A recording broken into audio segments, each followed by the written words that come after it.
Hello, everyone. Thanks so much for joining me here today as we get to talk about one of my favorite subjects, comic books. My name is Jose. I love comic books. I love talking about them. I love sharing them with you. Feel free to follow me on social media if you would like. Links are in the description below. I've also posted a link to the Marvel fan site that'll have plot synopsis for the story we're about to look at today. So, I am continuing my run on classic X-Men. Eventually, we will move on to regular X-Men. I love classic X-Men. This is how I learned about X-Men during my teenage years. I actually wasn't an X-Men fan until a buddy of mine introduced me to them and became hooked almost ever since. I have left, but I've left most modern comic books. And um, Other than Jason Aaron's run on Thor, not much has interested me.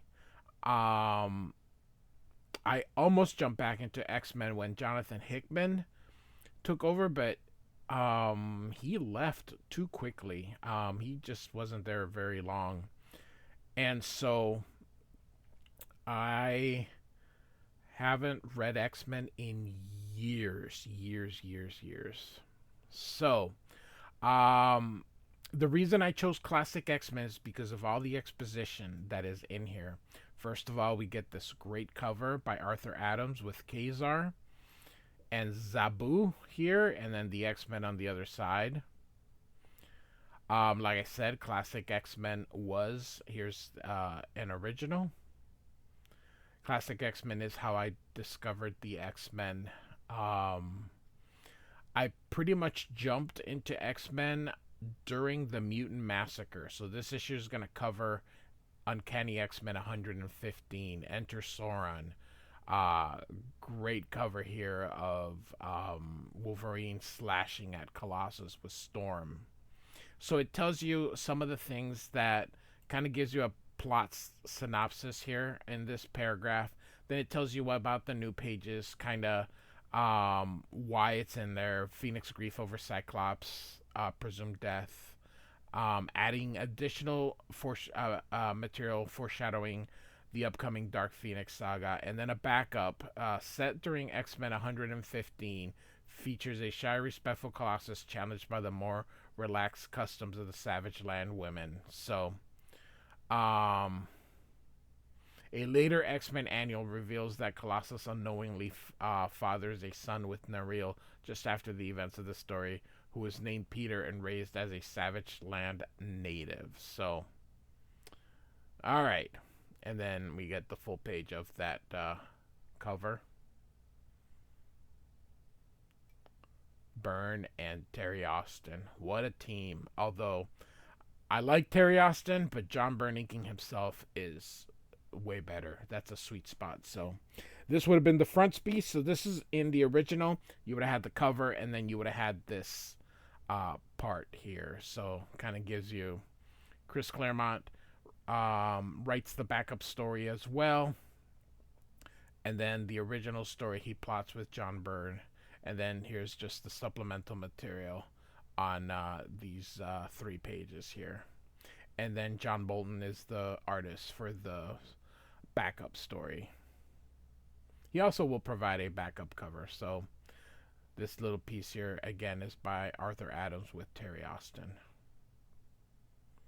So here we go. We got our credits here. Sorry. I was like, what's the word? Visions of Death. Again, Claremont and Byrne with Terry Austin. Rick Parker was also the letterer during Todd McFarlane's run on Amazing Spider-Man. It's pretty decent. So far, we've only had a few issues with Tom Orzechowski, although he will become the regular letterer. Almost, though he'll miss 1 or 2 here or there, but almost all the way through to the end of the Claremont run. Orzechowski has also lettered every issue of Spawn. So I do believe he works digital now, so based on his own lettering. So visions of death again. So Sauron speaks. As I claim the She-Mutant's life, X-Men, so I shall claim yours. I love this She-Mutant. How come they don't call them He-Mutants? And I love how they same yellow on um, Cyclops' glove and Wolverine's costume. And then Sauron shall rule this savage land. Sauron. Isn't that also the bad guy on Lord of the Rings? So Wolverine's trying to hold. Oh, sorry. Cyclops is trying to hold Wolverine back. Wolverine, no, he screams. Sorry. Double page spread here as Wolverine attacks him. And he's like, the only place you're going to rule is in hell, says Wolverine. And Cyclops is like, you crazy. What are you doing? Sorry. You crazy. You're doing exactly what Sauron wants you to stop, he yells. Love the screen tones used on the visor. And here he still has the little case for the pistol. And so Wolverine continues, You stop, gutless. This bargain basement Rodan just chopped an X-Men, and Wolverine's gonna make them pay for it. Hey, he says, you should have listened to your leader while you had the chance, little man. Everybody calls him little man. Now it's too late, and Sauron uses that gaze that hypnotizes, so is just like, apparently everybody has a hypnotic gaze. And Wolverine says, gotta bust free. But his grip is like ice cold vice, and Cripes says ice. Your mind, your very soul mutant is mine. Comedians say he mutant. By the way, they just got done with Mesmero, whose power is the same. So, probably would have had a villain maybe before we got to this thing to face. But anyway. Quickly, X-Men, look at your friends and see who is truly the enemy here. And so he sees his friends, but suddenly they're not, because Sauron's making him see something else. And so Wolverine, I love how they put the red eyes. They did that in Transformers when the Autobots went bad, because the Decepticons had programmed this thing to make them bad, and the Autobots' eyes went from blue to red. So, which is, by the way, red eyes is the color of the Decepticons. So, all right. So Wolverine's gonna go and fight the X-Men, and Cyclops is like, nope, and he hits Wolverine first. Love this this action sequence here. John Byrne was really starting to flex his muscle here. So he's not a novice or a rookie, but he's only been penciling for a couple years, and it's amazing now when John Byrne is one of the greatest of all times. So Banshee yells at Cyclops here, are you mad, man? You didn't have to. And Cyclops is like, trust me, Banshee, I had to. I only hit him hard enough to stun. It'll take a lot more than that to do him any real damage. Look, I've no time to explain. And he points at Sauron. He has a hypnotic Zack that makes Mesmer look like a rank amateur. That's who they went to. And so, what? A flying savage. And Banshee's like, oh, he doesn't recognize me. So, and Banshee's dressed like a native of the savage land. So, you're wasting your time, fool. My strength alone is more than enough to smash your screeching form to a bloody pulp. Is it now? Thinks Banshee as he hits him with all his might. And so Cyclops is like, stay here, Nightcrawler. Storm's unconscious, but all right. Make sure Wolverine's the same. And so Nightcrawler's going to check on Wolverine, but Wolverine punches him and says, lousy demons, you ain't taking me. Again, look at the nice use of screen tones. So woke up just in time, and so he still sees Phoenix as Phoenix, but sees Cyclops as the monster. And but that's not really. He's fighting Sauron, so he's seeing Sauron as Jean Grey. And get out of here, Genie. And Cyclops is like, that sound, Wolverine. I'll handle Slime Puss. And Wolverine's like, no, something's wrong. I'm talking like Jeannie's alive, but she ain't. He's hesitating, says Cyclops, and um, Cyclops just unleashes on him. Hate to do this, pal, but as the saying goes, it's for your own good. And so he hopes that his unbreakable bones do really hold up, because that's gonna hurt. So Sauron goes to attack, but Banshee counters, and Cyclops and Banshee team up, and Sauron's like, crap, I'm gonna have to leave, because he's almost losing the force that he absorbed from Storm. And as he sees Colossus, he's going to now grab Colossus and take his strength and powers, or not his powers, but just his strength. And Cyclops says, Colossus, change. And so he does. And Sauron flips back. Wolverine's starting to feel better. And he's like, all right. So he's going to try to dice.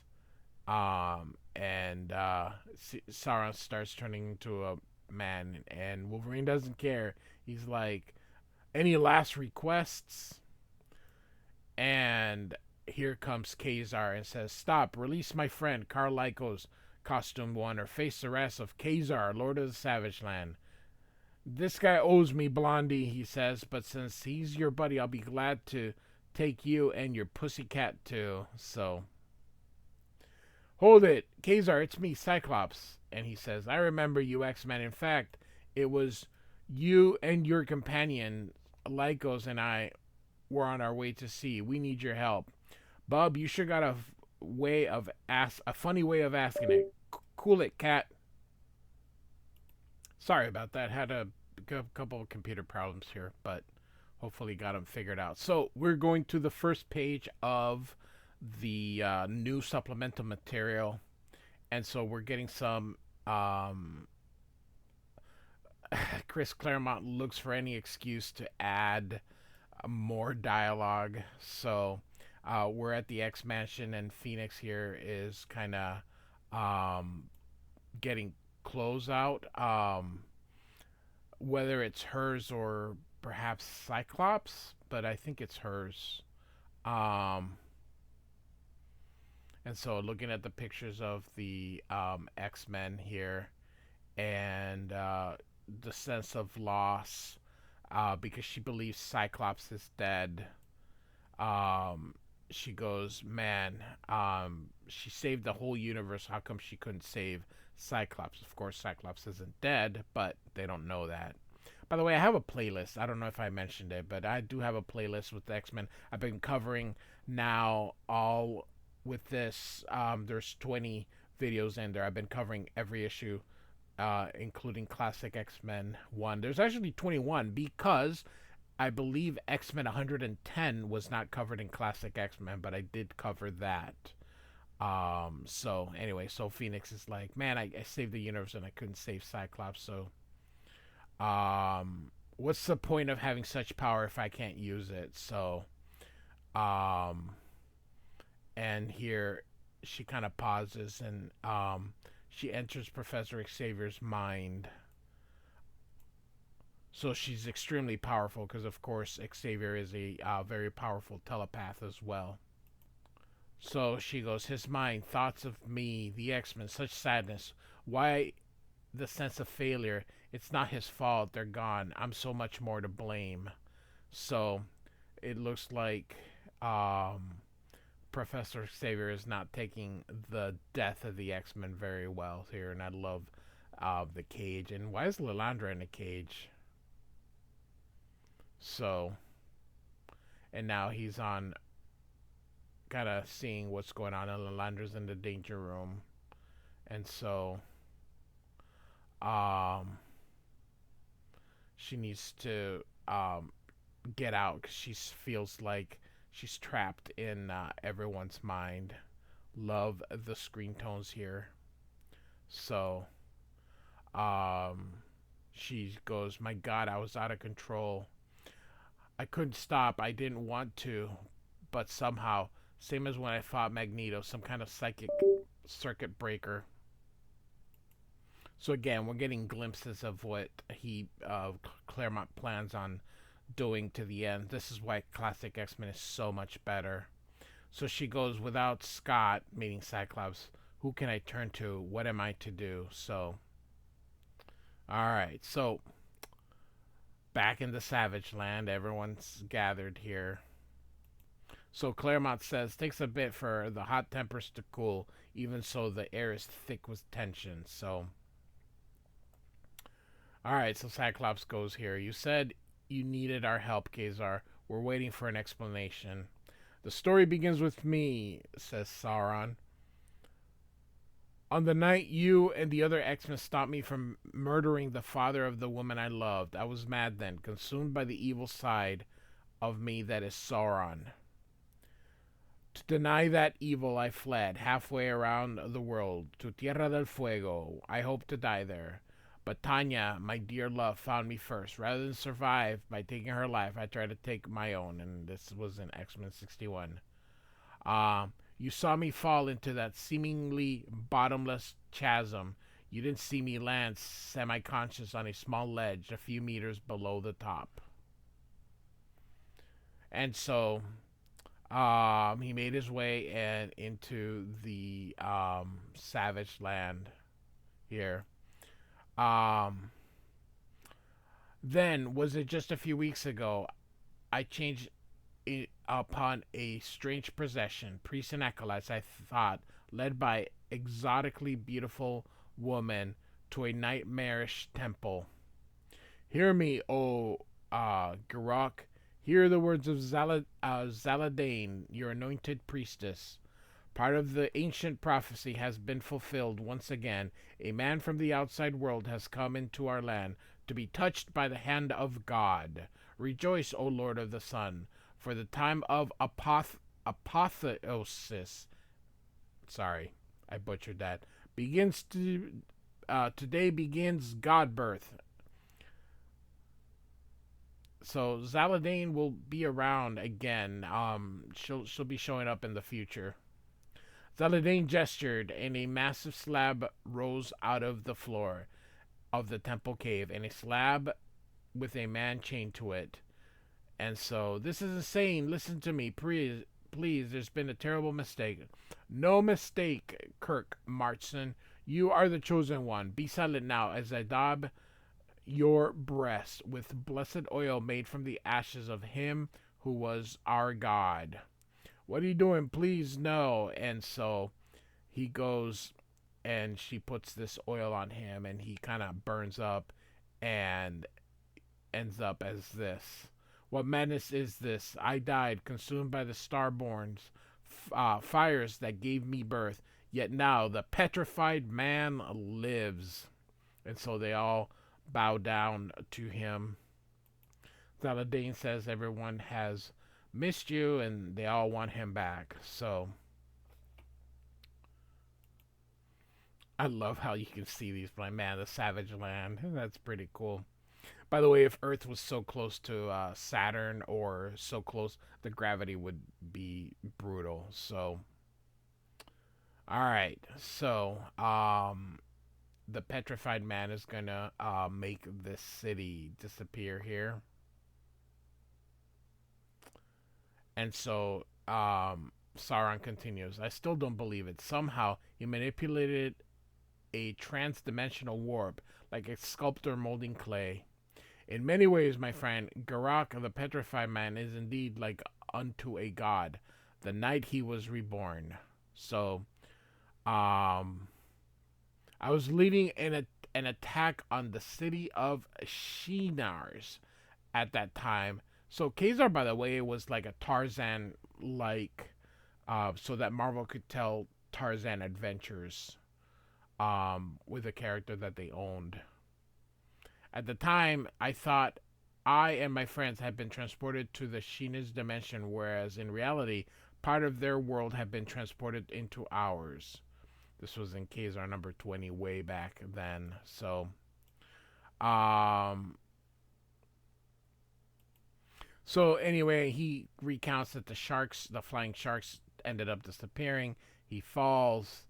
Um, I love this. Having no wings myself, I fell, and so you can see the trees hold him up. It says Zabu and the others had almost died at the hands of the Shinar vampire race. Together, Carl Lycos and I nursed them back to health. Lycos told me of Garak's resurrection.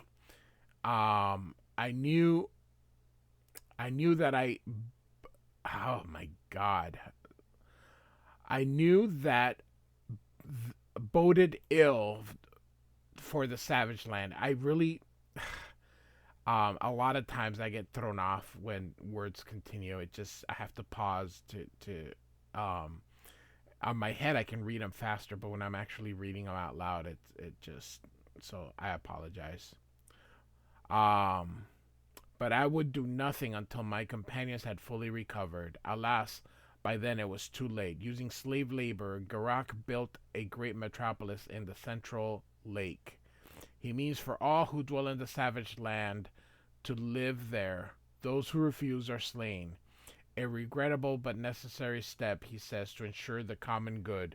His goal, peace, is admirable, but his means are an abomination. The fall people and I have tried to stop him, and we have failed. With your help, X-Men, perhaps we can succeed. Fine by me, Blondie. Sounds like my kind of fracas. My sentiments exactly, short stuff. Love, Banshee smoking a pipe. And we hear a no. And Wolverine takes his claws out. What do you mean no? I mean, as much as we'd like to help Kazar, we can't. And Wolverine, of course, is having none of it. Bull, what's it take, boss man? Blondie down on his knees begging? Figure it for yourself, Wolverine. We survived the volcano. What if Magneto did too? His next target would be Professor X. I'm sorry, but our first duty is to the Professor. And Kazar says, I understand. And as soon as things are sorted out on the surface, Kazar, we'll be back. You have my words. And of course, Wolverine is like, that's a laugh. Any way you cut it, we're bugging out again. And I'm getting sick of it. So there was a lot of confrontation in the beginning between Wolverine and Cyclops, the way it was.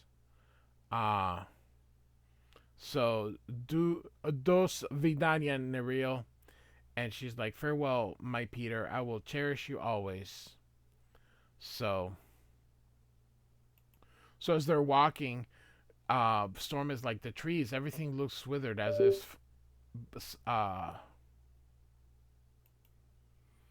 So Cyclops can see his breath. The air's turned cold. And so all of a sudden you see this ice here. And Kazar's like, what? So how did they turn around? Or did they all take... I thought they were... Okay, so Kazar must have gone with them, so... Alright. Storm's like, the snowfall, I sense that it will be a heavy one. And Nightcrawler throws the snowball at Wolverine. Elf, you just push the magic button. Choose your snowdrift, bub. Loser buys the beer.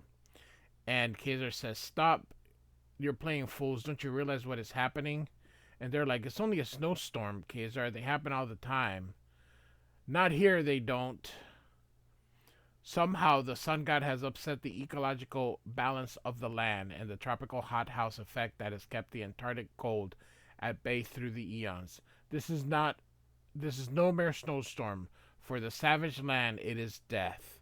Next issue, to save the savage land. So, under normal circumstances, this would be the end. However, this is classic X-Men. First, some of the edits that were done here. So you can see the new stuff, and then the old stuff. Part of it would be the coloring that was done, and then of course most likely some dialogue changes. Again here, and you can see they added Storm's unconscious, but all right. So it wasn't just so. And again here the same thing. It's for your own good, but of course they add the thoughts here. So a lot of exposition added. So this is why I like classic X-Men. So um and you can see here the original issue referenced characters from a then recently abandoned Kazar plotline. These references were simplified for the reprint. So, First Love. And so essentially Colossus is going to be getting it on with Nareel. So, and how hot it is. One of the things about Chris Claremont is how much he loves words. So, Colossus complain about how freaking hot it is. And so, sees the other ones waving at him. They like him. So, and of course, he's remembering, was it Anya? And how upset she got when she discovered he was a mutant. And here comes the T-Rex. And Colossus goes, the girls. And so he's going to go and he was going to turn into Colossus, but then decided not to because he didn't want that to happen with the girls. So he throws that rock. The T-Rex hits him with the tail. He falls in the river. And so Colossus is getting bloodied, but he decides he's going to try to do it as a man. And he hits him in the eye. Ouch. When he grabs that other one. Poor girl. And covered in blood. So hits him again. Oh my goodness gracious, that is awesome panel here. The T-Rex just ends up drowning probably. So, and Nareel, and of course Fahe as well, but Shakani would be this one, did not. So then of course they have a funeral for her. And here are the rest of the X-Men. And so, they're like, there is a last ceremony, a memorial Shakani must perform. We would like to share this special time with you. And of course, we go back to, hey, do you need to join us? And of course, and they're going to go have sex. And, here comes that T-Rex. He wasn't done. So, off they go. And, he decides he better transform into Colossus and ends up breaking the, dinosaur's neck. And Peter decides, I better finish this. And of course, they don't care that he feels shame because he thinks like Anya did, and of course they're like nope, and so they're gonna go and have sex. Essentially, this is all that's gonna happen here. So, all right, so and then we get this great back cover by John Bolton. So, there were no ads in classic X-Men. It was art and story cover to cover. So, front cover and back cover. So, all right. Classic X-Men 21 by Chris Claremont, John Byrne, Karen Doyer, and John Bolton. Like and subscribe. Sorry about all the computer problems. I do thank you for listening. Goodbye.